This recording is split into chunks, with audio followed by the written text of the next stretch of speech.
Դուք բարձրացրեցիք եռագույնը, առաջինն էիք։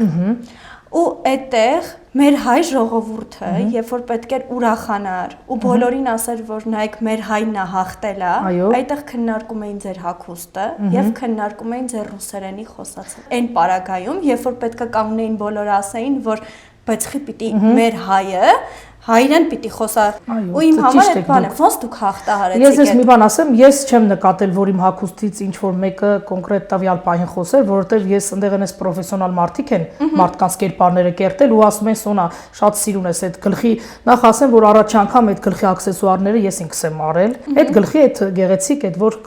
եղել է այդ ամեն ինչ, այդ կերպարը, այդ հագուստները պրոֆեսիոնալ մարդկանց կողմից է եղել։ Քննարկողները պետք է լինեն պարապ մարդիկ, ինձ թվում է, մի տենց մի հատ կետ փոքրիկ sense խումբ կա ու ժողովուրդը չի նստելու քննարկի, գիտեմ ովքեր են քննարկել, բնականաբար, ես օրինակ կուրախանամ մարդկանց հաջողությունների համար, կուրախանամ մարդկանց հաղթանակների համար, երբ որ մարդիկ հաղթում են, ես իմ սոցցանցերում տեղադրում եմ, շնորհավորում եմ, ինչը չեն անի նրանք բնականաբար, որտեղ այդ արդեն խոսում է չարությունից, նախանձությունից